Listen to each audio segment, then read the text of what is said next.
Okay, all right. Welcome all. Good morning, good afternoon, and for some of us, good evening. Welcome. As part of the ICG KYC People Strategy, we are introducing this Management Open Talk series, and this is the first of the 6 series for 2019. And we are excited to host John Cavalone, Global Head of ICG Operations today. So what is this series? First of all, this is an open interactive discussion for all, and it's a more casual setup than a town hall. The talk series is where a senior manager will go over a VOE theme. And today's VOE theme is positive work environment. Just to lay out some ground rules first, I will, as soon as we open up we will open up the floor as soon as John goes over the theme, which will be a few minutes, and right after that, we will John will have a closing remarks.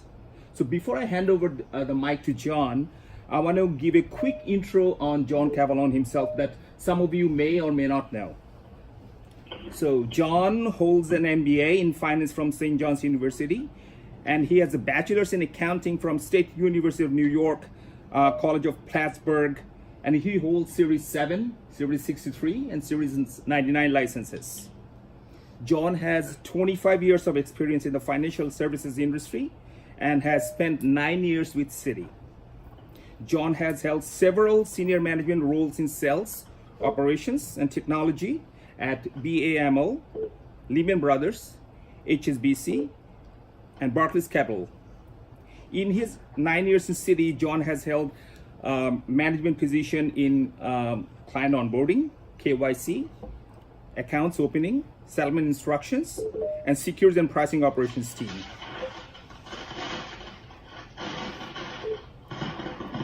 Folks, if you're not speaking, if you could just please put your phone in mute, that'll be great.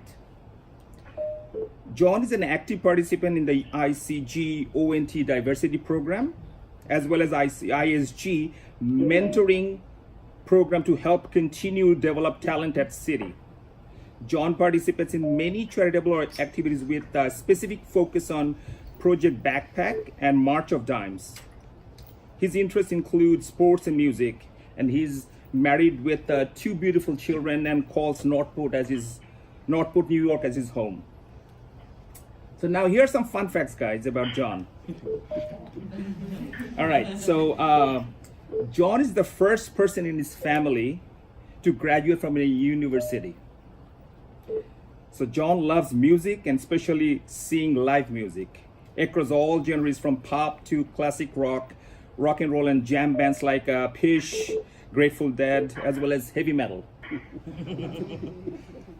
He passed out many times from giving blood. Okay, and he also loves traveling, the outdoors, and skiing. John worked in Lehman Brothers for 12 years and was there through the bankruptcy. So without further ado, I want to hand it over to John. Great. Thanks, Muhammad.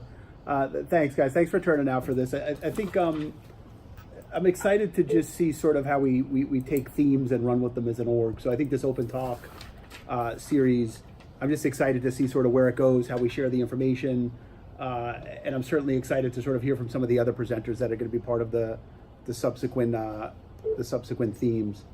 I feel a little old with Muhammad going through my history here, and I'm trying to stay focused with 2 boxes of donuts in front of me and sugar wafting through the air. I mean, look, I think I'd love it to be interactive, right? So I'd love to get into Q&A as quickly as possible, but I'll just give you some of my thoughts on the theme of a positive work culture. I don't think it's one thing that makes a positive work culture. I think it's sort of a combo of many things. I mean, if I think about, for me, there's probably 4 that really resonate when I thought about it this week of sort of the things that I wanted to touch on. I mean, the first one to me is it's really just your approach. I feel. I mean, I don't think it's that hard to come in and just try to be positive, right? So I think there's an element of just how you carry yourself, how you present yourself, how you interact with people, and sort of a tone from the top. I've seen it throughout my whole career, and I've probably become more aware of it, as I've gotten into much more senior roles, in that, people are kind of looking to you to set the tone, and they're really looking to how you react, whether it's your body language, whether it's what you say, how you say it. So I just find like I always try to be positive, really no matter how bad the times are. I ran into somebody on the street the other day, and I was sort of sitting at the corner waiting to cross, and they tapped me and said, "Hey," and I said, "Hey," and they said, "How's it going?" And we got to talking. They go, "How are you always so positive?" And I said, "Well, it's easy. It's an external thing to be positive, right? Like I could be crying inside, right, of the meeting that I'm going ahead to, but like there's really no point in sharing that externally, because it just doesn't help the matter. So that's what I think is really a key for me. Some of the other things I think are, if you look at just the workplace environment, it's trying to be flexible, right? We talk about life balance. And I always tell people, I can tell you all the things you have to do to have life balance. I probably can't show you how to do them because I'm not very good at them. But I know what you're supposed to do, right, to have life balance. But I think as a manager, what's important is, being flexible with the people that work in your organizations. And what I've always found is, the more flexible I am with people, it comes back tenfold. If you sort of work with people and give them that opportunity to have the life balance they need, they work harder for you, and you always get more out of it. And I think my bosses get more out of me from providing me the same flexibility. So I think there's an element of flexibility to try to help people balance the things in life that come up, and really allow them to juggle the many different things that we're all trying to get done in our daily lives. I think recognition as well. I talked about being positive is easy. Like saying thank you is pretty easy as well, and we probably don't do it enough. So what I try to do is, you try to just tell people thank you as much as you can. And I think, also in any team, all of us here, share the good things. It's so easy to flip a mail. Like if people flip mails to me, it helps me see things that I wouldn't otherwise see, and just thank people that maybe I wouldn't have known that piece of work that they did, or that good job that they did. So I think just share that around the organization more, and we can all sort of collaborate and thank people for the good works that they're doing. And then I think, I think lastly, life balance, recognition, and then those are probably the three key ones. I think I mentioned four, and maybe it'll come back to me a little bit later. But those were really the three that I thought I wanted to hit on as really key themes when we look at an org, and we look at, the amount of time we spend with one another is probably more than we spend at home. So I really think if you look at the environment we want it to be, if it's not what you want it to be, try to help steer it to what you want it to be. The last one for me, sorry, I had a little bit of a brain freeze, was it's very topical, right? If we look at diversity and inclusion, and you look at what Stuart's been saying, for me, it's another key, right? It's having different ideas, which I certainly resonate with, and getting that diverse talent around. But the piece that I think, for me personally, when I think about it, it's the inclusion part of it, which I think it just resonates with me a little bit different, in that everybody's not the same, right? And inclusion to me really is about trying to create an environment where all different people of all different styles and all different approaches feel comfortable to really like be themselves, have their voice, feel comfortable to speak out, because I think, if I look around my org, there's so many different people that bring so many different skill sets. And the more you embrace that and make them feel comfortable to share it, I think is when you really have tremendous results as an organization. So I think, and that's one that I think we're trying to, there's a lot of stuff that we're doing. We can talk more about it as we get into some of the questions maybe. But I think it's a hot topic across the firm. But I think something that's very important as we look at sort of our work environment and what's important to make it very positive. So Muhammad, that's for me. I'd love to, I'd love to answer questions. Someone sent me a note the other day. I think it was, I don't know if he's on the phone. Titus sent me a note saying, "Hey, I'll be there." So I said, I'm hoping Titus has a good question for me today. So let me start with the first question. If you can just mute if you're on the line, we're getting some bad video feedback from Maureen. It looks like it's Maureen. There we go. Thank you. Hey, Vigas. Yeah, so let me just start with the first question, which will definitely be something which people often talk about, and with this larger growth, how do you manage your mail management system? I mean, a lot of people say, oh, we get inundated with 100 mails, 200, 300 mails a day. But you know, with you, we have been seeing that the minute we send something to you, I don't think it takes more than a minute or even 2 minutes before we get the response back, whatever it is. So just wanted to understand, how do you manage it? Philosophy for mail. I've wrestled with philosophies for mail very often. Like Nader Azim actually sent me some email ninja link a few months back, and I was so excited as I went through it. I said, "Oh, this is going to change my life and change my day, and I'm going to be so much more efficient." I don't know that there's a great way. I have a lot of rules, right, to filter a lot of things. I haven't gotten as bold to put move the ones where I'm a CC into a different folder, because I'm afraid I'll just miss all of those. But I do have a lot of rules that filter a lot of stuff out. I think I'm pretty good at multitasking, right? Which has gotten, I think, to like new heights now, where it's sort of, I'm juggling IM, text, WhatsApp, and email sometimes throughout the day, depending on who's contacting me. But I think, what I try to do is I've come from a sales background, right? I came up through middle office and sales. And what I've found in my career is just a response is half the battle, right? So I can't tell you the amount of escalations I get just because nobody responded, right? Like, it just pisses people off, right? Like, what's that team doing? Hey, I don't know if Maureen's on, but can you please mute? You're shuffling, and I don't know who. Andre, you can move. Oh, it's Andrea Navarro. If you could mute, thank you. Sorry, Maureen. So I think there's an element, like, I just have that ingrained in me, right? Like, just don't let things sit. Let people know you got their mail. Quick acknowledgement, and then just try to get a quick follow up. But look, it's a challenge, right? I don't know how many mails I get, a lot. Yeah. But what I try to tell people too is, like, when people, and maybe it's harsh, but what I tell people is, like, don't tell me you're inundated with mail, because you don't get more mail than I do, right? And like, I find a way to get through it. So it's like, find what works for you. Like, I've read some things of great leaders where they check mail 3 times a day, right? So and I've gotten better at that. Like, I think I have anyway. Maybe I haven't, because you're saying I respond so quickly. But I think there's an element of try not to just always be immersed in the mail, right? You come in, try to clear it. Gustavo and I laugh, like, when we get to 0. Like, if we're on a video, it'd be like, look, I'm at 1, I'm at 0, I have to clear this one. I try to catch up on the weekends. I don't think there's a special sauce necessarily, but I think find the thing that almost makes it more efficient versus distracting, because you can get lost in that rabbit hole. It's like looking for stuff on the internet, right? I was looking for lights last weekend, like 5 hours later. I'm coming up for air with all these websites. So I think try to find a way that balances it a little bit better for you, maybe. No, I'm sure. Thank you, and I'm sure it will help everyone on the call at least to understand and to respond to mails a little quicker. and so you can't make that statement that you have enough mails. So John has clarified that. I'm sure he has the maximum in our group for sure. Thank you. Thanks, Vika. All right, I have one for you, John. So, actually, what makes you excited to come to work every day? I love people.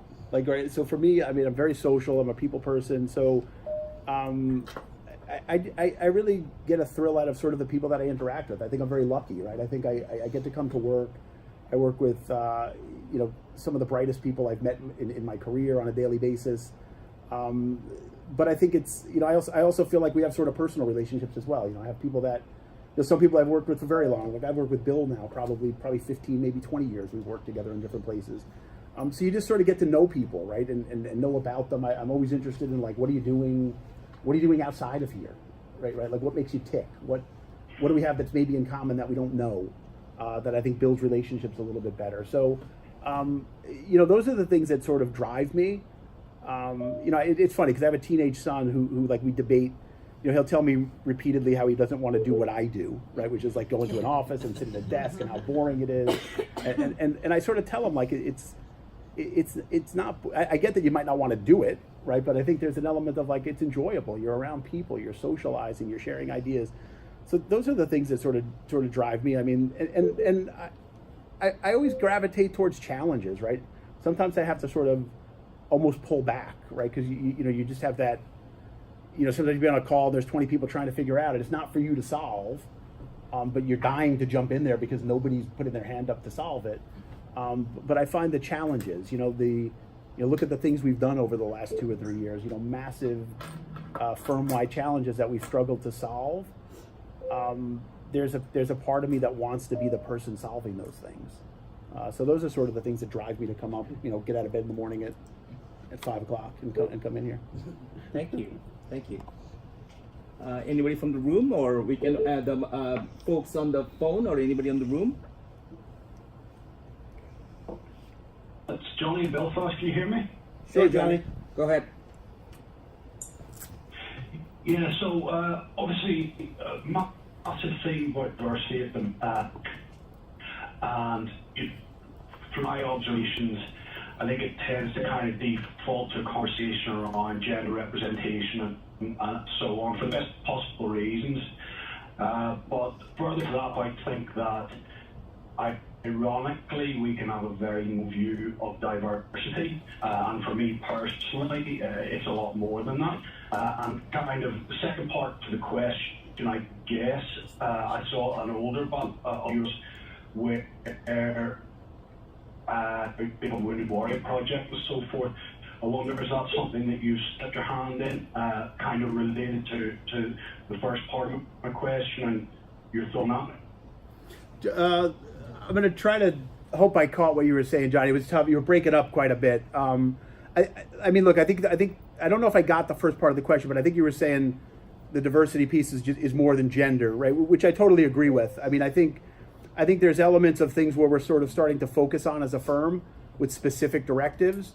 But I think it is broad. It's many more things than just gender. So I think it's, being open to, it comes back to that inclusion a little bit, being open to people from, no matter what those differences might be, tapping into that and trying to sort of share in those differences to bring the different ideas to the table. As far as the Wounded Warrior, for me, I had a couple of friends that were veterans that were very passionate about it, that did a lot of rides across the country to raise money for vets. So it's something that is sort of, near to me via them. And I think it's something that, I know in our Buffalo office, we've done well to get a couple of veterans on board. I know yourself, Johnny, obviously. So it's something that I think the firm has also done a pretty good job of in really trying to partner up with some veterans groups. What I've found is there's a really key skill set that I've seen in all the veterans that have always worked in my organization, right? That execution driven, the focus, the organization. So I've always been very happy to be a supporter of adding veterans to the team whenever we can. I hope that was the question, Johnny. It was kind of tough to hear it. Does that answer your question, Johnny? Yes, that's excellent. Thank you, John. Appreciate that. Yeah, thank you. Great. Anyone else on the phone? This is Graham in Dublin. I'd love to know, John, what would you like to see us doing better in 2019? I think there's a couple of things. Like there's two maybe, right, that I'll pick. And one maybe is a little bit outside of our control, and so maybe I'm more skeptical about it. Would be, I think despite all the great work we're doing, we're still doing so much of it manually, right? So I think workarounds, system lacking a little bit, or maybe more than a little bit. So I would love to see the technology catch up to make our lives easier. So there's a component of that. And the second piece, I think, Graham, is maybe more cross collaboration, right? Whether it be between markets and banking, KYC, whether it be between regions, or even between groups, right? I still think, while we do a fair amount of it, I still feel like we're not doing enough of it. It's still easy to get bogged down in your silo, do your thing, talk to the people in your office, and maybe not get outside and share it with your peers in different locations. So I'd love to see a little bit more of that, where everybody sort of looks and says, well, what's my role? And then the question I always say you should be asking yourself is, if you sit in Dublin per se, right? Are you talking to your peer in Asia and your peer in North America and Latin America? And if you're not, the question I have for you is why, right? How can you possibly be the best at what you do if you're not taking in all of that knowledge that what everybody else is doing? So and just sharing it, because anything we solve anywhere, it's probably applicable everywhere. So I think, I think if people ask themselves that and really create those forums, I think the sharing of information is something that we can probably leverage a heck of a lot more on a go-forward basis. I have a question, John. Yeah, sure. What's your stress management philosophy? How do you manage stress on a day-to-day basis? What do you do to calm yourself? For the last 2 years, I've been eating, which is now no longer a stress reliever. It's like now it's adding stress to my life, in the form of my wife handing me diet things and cleanse things and stuff. I mean, look, I like to get out and do things. I mean, I think it's important to get away is one thing, right? One thing that I've gotten dramatically better at in the last probably 3 years is just unplugging when I'm off, right? So I'm terrible at unplugging while I'm working, right? I'm on 24/7. But when I go on vacation, like I'm on vacation. If you need me, call me. The place will survive. There's nothing that's going to come up in a 2-week period that's going to bring city down. Right? We have a very competent leadership team and people around the world that can solve the problems. So I've gotten a lot better at that, and I feel like in years past I was really bad at that, right? And it's just very unhealthy in a lot of ways, right? Your brain never rests. It's really not fair to your family, right? You're just, I had a talk with my wife a couple years ago, and she was sort of like, I hit home. She's like, you're never really here, even when you're here. And that's really hard to hear. And you sort of reflect on it, and like you're at the table checking emails. You're just never present. So I kind of really took that to heart, and now when I'm away, Like I'm picking up the BlackBerry to search like where to go eat or where to what fun things to go do, versus checking emails. So that's one part of it. And then I think get out and do things that you like. Get out and do things that you enjoy. It's very easy to get consumed, right? And I tell people you can sit here for all the hours to the end of the earth, and you're not going to solve the problems of city. Like you can just sit here 24/7, and there'll still be problems. So it's like find a routine that works. Try to and I try to get out and do things I love, like skiing. Something that I just escape. Like if I'm on a ski slope coming down, there's nothing. It's just bliss, right? You're coming down. There's nobody talking, nobody bothering, nobody distracting. You're just coming down. It's beautiful, right? So I try to do things like that. Music I love. Getting out to see music is another escape. So I try to find some things that let me just really step away from it. But it's difficult, and I think it's something that you have to actively manage, because it's I don't know. I mean, look, I'm getting older too, so I reflect on it more like as I'm getting closer to 50, whatever. But I think there's an element of you just look back and you say you don't want it to be all about just work. You have to have more in your life. So I'm trying to get better at it, but I'm not the best. Thank you. Go ahead, Ron. Another question, John. Yeah. When you're looking to hire someone, assuming they have the experience and pretty sure they can do the job, Yeah. what is that intangible quality that you're kind of looking for that you think would make that person really succeed, not only on your team, but across the city? It's hard, right? Like I always laugh at the hiring process in a lot of ways, because I say like you have a 45-minute or an hour meeting with someone and you're hiring them to like run the world, right? So you try to have the right slate and the right. It's again another thing for diversity, right? Have the diverse slate of people, so it's not 5 people like yourself interviewing the person. So it's, we all probably have our different ways. I look for energy a lot, motivation, hunger, and I feel like that comes across in an interview, right? It's either there or it's not. I find there's very little in between with that. I believe that, and if I look at my career, the different roles I've taken, did I ever think I'd be running a KYC organization? Never in a million years would I have told you that when I started out. But I think that hunger, that motivation, and that drive, you assume we're hiring bright people. So I never assume there's that gap, but I think there's an element of people that have that drive can be successful doing anything. And I think, because you'll just figure it out, right? You'll get in there, you'll have a drive, you'll have a motivation, and you can learn a whole thing that you never knew anything about. If you lack that drive, it's going to be very hard to do that and overcome in an area where you don't have expertise. Because sometimes the only way to do it is to just grind, right? Until you really learn it. So I always look for that energy in a meeting of someone who sort of has a sparkle, right? And you engage and feel it when you leave, and you go, I don't know what I want this person to do, but I want them on my team, because they're going to bring that positivity to the organization. Thanks, Ron. So, John, I think you touched on this, but I just want to, but this is important to a lot of us. Flex work, right? So, if you remember, Stuart actually sent a memo beginning of this year, and then he was saying that okay, let's promoting flex work and everything, and wherever is applicable. So, what are your thoughts about flex work? I'm extremely supportive of it. I mean, I think just on Stuart for a minute, right? Like look, I was a fan of Mike in the role, right? But I think Stuart in the role, I think in a short amount of time, he's really connecting with people. I think in maybe just a different way, right? I think the flex work thing was a really positive thing. I think the casual dress is something, and they're little things, right? But they just empower you a little bit more, right? They give you more control of what you're doing, which I think everybody enjoys. For flex work, for me, I think, look, I'm very supportive of it. I think I'm also pragmatic on it too, though. So I think what you have to do is look at it and say,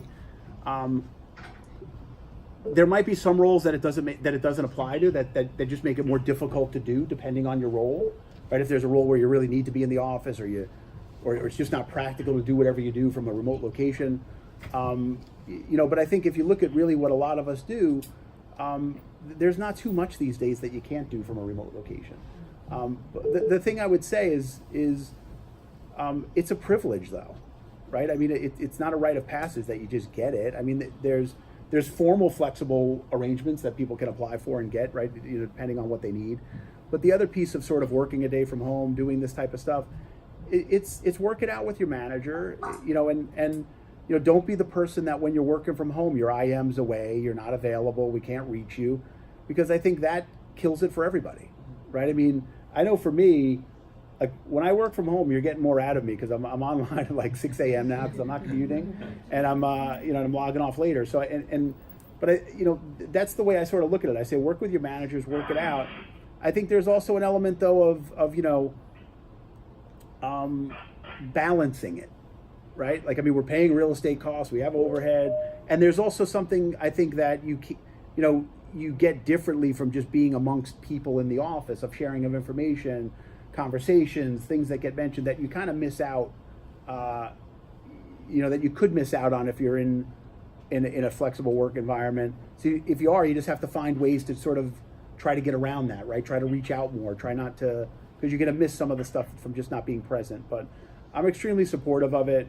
And I think for me, it's just always been a positive. If I don't want if somebody's got something going on for whatever reason, something in an afternoon, and they have a horrible commute, just work from home. Like, I don't need you to come in here and race out to catch a 1 p.m. train and spend 3 hours in transit in the middle of the day. Work from home. It helps me because you're going to be working probably longer, right, up until that thing that you have to do. And it probably helps you in having peace of mind, a little bit of that stress relief of, like, is your train going to break down and miss the appointment? So I think it's positive for both sides. So I'm extremely supportive of flexibility in workplace. Thank you. Thank you. Hi John, it's Daryl from Training Team here. How are you? Hey, Daryl. Just a quick one, I suppose, and a shameless plug for my upcoming piece on Eleanor's call at 2 p.m. But just in terms of the training and development, obviously we're looking at things like career and development and so on, and this is a big kind of push for this year, bringing everything together, making it that people know exactly how they can progress in the organization and so on. Yeah. I suppose the biggest part of that, obviously from my side, it's designing that and building that alongside the team members and that. But I suppose the biggest part for me is, with all of these innovations, with all of these different things that we do, they tend to fall by the wayside if they're not picked up and absorbed into the culture. Yeah. So from your perspective, what would be the best kind of vision for that, in terms of people being able to speak to their management or having these conversations in a more fluid way to promote that and to make it just part of, as soon as you start at City, this is going to be your journey, and this is supported at all levels? Look, I think I'd like to believe that nobody's as supportive as I am of open dialogue. Right? I feel like I'm as supportive as anyone. What I would tell people is there's a piece of it in my experience that no matter how much you want the organization or the management to own all of those things and have that clear vision to help drive it and sort of guide you through. It only takes you so far. In that, at the end of the day, nobody cares about your career more than you do, right? And what I would say there though is, this industry baffles me sometimes, right? In that, like, I've been doing it for 25 years in this industry. It's Wall Street. It's about money, right? And you talk about money, power, all these things you hear when you associate with this industry. The two things people struggle the most to talk about are their career and their comp, right? So I just say to people, force yourself to get more comfortable talking about those things and your career progression, right, with your managers. Have a plan. Make sure and drive that dialogue. I mean, hold your manager accountable. If your manager's not making time to talk to you about career development, tell me. I'll talk to your manager and they'll make time, or we'll find somebody else to make time, right? I mean, it's unacceptable as a manager to not be available and help drive that. But as employees, we all, your manager is working on developing their career as a number one priority, right? But they should be there to help guide you as well. So I just think for people to really own that piece, get more comfortable talking about where you want to go in your career. Make sure you're thinking about it and trying to plan for it. And then from a comp perspective, just be aware of your comp. If you feel like it's not where it is, have open dialogue. And I can tell you, the conversations for me have gone both ways. Very early on in my career, I felt I was horribly underpaid. I left a firm, and moved around, and that was the way I had to get compensated, unfortunately. But I've also had direct conversations with managers about comp, where within the firm I've been able to get to a much better place. But a lot of it's, it's not just because I want more money. It's because you had to go out and bust your butt to prove that you were worth that money. And I've also had conversations where someone's come in and said, I think I'm worth this. And I said, no, you're not. Right? I mean, and that's a hard conversation to hear. And it could just be that you're not, it could be you, or it could just be the role. But I think it's a topic that people struggle with, and I get why. But I think you sort of have one career to manage. Don't waste 5 years struggling with how to talk about something. Just have the awkward conversation. And I mean, for me, every time I've had it, I felt better afterwards. I hope that answers that. Yeah. Absolutely. Thank you. Hey, John, Kishore here from Pune. This is about, you kind of answered what I'm going to ask. But when we met in Mumbai here, so Gustavo and yourself, so you were of the opinion that there are 3 priorities for every one of us. Like, one is the health, family, and the work. So you got to be in the best of your health, and then obviously the family has to be in a situation that should support you to carry out your work. But most often than not, consciously or unconsciously, so we keep changing these priorities. So mostly often work takes the priority over the health and family. So how do we go about keeping these priorities in the same order, like 1, 2, 3, health, work, and then health, family, and then work? Look, I think it's hard, and I think it changes, right? And I know that's Gustavo's mantra, right? The health, family, work, right? I think though at times they shuffle, right? Depending maybe on where you are in your life, right? Like I know when my kids were young, work took a little bit of a back seat there, right? You had brand new, babies that you wanted to spend more time with and try to be there to support my wife and that type of stuff. So depending on changes in your personal life, the 3 might shuffle. But I think there's some strength in that, without your health, you can't be much good in work. So I think we talked a little about stress management and those types of things.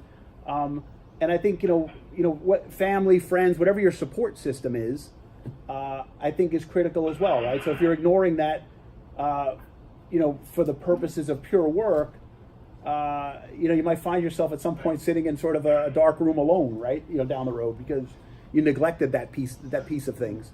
So, I think that order probably makes sense, but I think it's just also being conscious that at certain points, you want to get to that next promotion, you want to get here, you might need to sort of throttle one of those 3, maybe somewhat differently, but just be careful that they don't get out of line for too long. I hope that answers, Kishore. Thank you, John. Yeah. Thank you. I work between data mills Hi, John, this is Gina here from the Mumbai KDG team. I would like to ask a question. I want to know that, since you have quite grown in the career that you have had till now. So what advice would you give to a younger you now that you have, had a lot of good moments as well as bad moments? So what is that one advice that you would like to give to the younger you that you would have known at that point of time? I'll give you two, I guess. One for me is you never know where your career will go. And I've said this in a lot of meetings, so I apologize for those that have heard it, but like as a young kid, I just wanted to be a salesperson, right? I just wanted to be on a trading desk. And had dollar signs in my eyes and the excitement of the screens and being in the mix of all that chaos was all I cared about, right? I had 10 different senior ops managers that told me I'd be really good in operations, and I didn't care what any of them said, right? I just ignored them all, and just spent as much time on the trading desk as I could. And then I got into a sales role. I did that for 5 years, and 5 years later it was miserable. It was a horrible job. I didn't enjoy it at all. It was so repetitive, and then my career just took many twists and turns, many of which I could have never foreseen. So I think the one thing there was just be open, right? Don't be so rigid. Chase your dreams chase your dreams though. I think it's easy for me to sit here and say that was the wrong thing to do, but I would have never known if I didn't do it, right? So there's that balance of not giving up and finding out for yourself. But I think be very open to other opportunities as they arise. I met Eleanor Drew as I was leaving Lehman Brothers for another opportunity, and someone said you should talk to this woman. She's dynamic. She's doing all this cool stuff. You and her would really get on well together. And I talked to Eleanor. I told her about this opportunity I had, and she said, "Well, that sounds like a great opportunity. Good luck. Keep me posted if things change." And I went to this other role, and within 4 months, I was calling Eleanor Drew going, "Please get me out of here. They lied to me. They told me all these things." And I came back to a role that I didn't know anything about. It was sort of like project management. This is going back 20 years before BAs existed in operations, right? It was sort of, and it was a role that I never would have saw myself following. And I went to that, moved into other roles, and now I'm sort of in this role. So a very windy road. So I would say just always be open to new challenges. The other piece I would say is just, a lot of times people ask me, how do I get to the next level? How do I advance? For me, it's really simple. It's whatever you do, just be the best at it. And it's funny, it ties in with this city thing now, but I've been saying that for years. Just be the best at anything you do. And then that's how you get the next role. That's how you get the next opportunity. You have to market yourself as well, right? It's not good enough to be the guy in the corner with his head down, being the best at what he does when nobody, so mixing in that plus selling yourself a little bit, marketing yourself, getting exposure. But I think there's no substitute for that hard work. And really, when someone says to you, pick your role, right? Maker, checker, project manager, whatever it is. I always say, are you the best checker? There's 10 of you doing it. Are you better than the other 9? Because that's how you get to that next role. Hope that answers. Thank you, John. Just looking at the. Thank you. So just looking at the time, we may have just one more question to take. So anybody, I'll give the opportunity first to the room. Anybody in the room? I have a question. Yeah. So training and sponsorship for professional certification is a form of recognition. Our organization is under a lot of cost pressures. I think we all know that. Yeah. But is there room for such opportunities in the future? A specifically for ACAM certification. I think a lot of us can benefit from ACAM certification. Yeah. There is. Look, there's always a balance between cost and appropriate spend, right? So, Jen will know more about the ACAM's monitoring than me because she monitors it. But so we're still spending on it, right? It's a little bit more constricted than it's been. But I think it's something that I believe in, that I think we need to maintain the people that have it. We need to try to get additional people through. The only challenge, and so yes, the short answer is yes, given the financial pressure just with scrutiny, right? The only piece I would put out to people, right, and I remember I said this to Jen when I first came in. So she ran me through ACAMs, right? And she ran me through, here's the people that have it, here's the people we sponsor, here's the people that took the test last year. They're like an army of people that took it and failed it, right? And so part of me is sort of like, are you kidding? Come on, study. If we're going to pay and give you the opportunity to take it, make sure you pass it, right? and I get that there will be people that will not everyone won't pass it first go, but we had sort of cases of someone passed it, they failed it again. So there's an element of like, just ACAMS is one that resonates a little bit differently that way. But it's sort of like, if you're going to get that opportunity, make it count. Like I remember when I took the Series 7, I was on a training desk. I left at like 10 o'clock to go take the test. And as I was leaving, they said, if you don't pass, don't come back. Right? Yeah. So it's not quite that harsh with ACAMS, but I think it's another one of those things, to your point, where like we're recognizing you, we're believing in you, but make sure you put in the work, because I feel like in the past we were a little bit free with like anyone who wants to take something, just take it, and we didn't hold people accountable. So those are things where like we might look and say, look, if we gave it to 3 people and they fail, like maybe the next 3 people that take it are like a different 3, and now you're at the back of the list, right? Because there's an army of people that could benefit from it. Do you have ACAMS, Bader? No. Let me know when you start studying, because I told Jen I need to take it as well, so we'll be study partners. All right. Okay, good stuff. I mean, that brings us almost to the end of this session. So I'm going to ask John to have some closing remarks before we close it. So John, go ahead, please. Look, guys, for me, I mean, I appreciate so many people coming out and joining in all the different regions. I know it's late, in Asia specifically, so I really appreciate you guys hanging around. And I think, look, if we're looking to just have more of these and really just give access, answer questions, hopefully share ideas. So really, make them what you want them to be, right? So we'll send out a survey, solicit some feedback. I love hearing the feedback from you guys. You can ask Jen. I scroll to the ones that are. I can't help but focus on the ones where I can improve. So if you think we could do better, please let me know. Muhammad, thanks for hosting it. Thanks for putting it together. And we'll see more of these coming, guys. And I think the real goal is just to get active dialogue, and at all levels, right? I don't want it to just be our senior leadership team talking. What I want us to also do is get it grassroots at every level. There's probably a lot of topics that you guys want to talk about that can be better driven by folks in other roles than me. So I appreciate people taking time out of their day to listen to me. Thanks for the questions, and enjoy the rest of your day. Thanks so much. Thank you. Great, thanks, guys.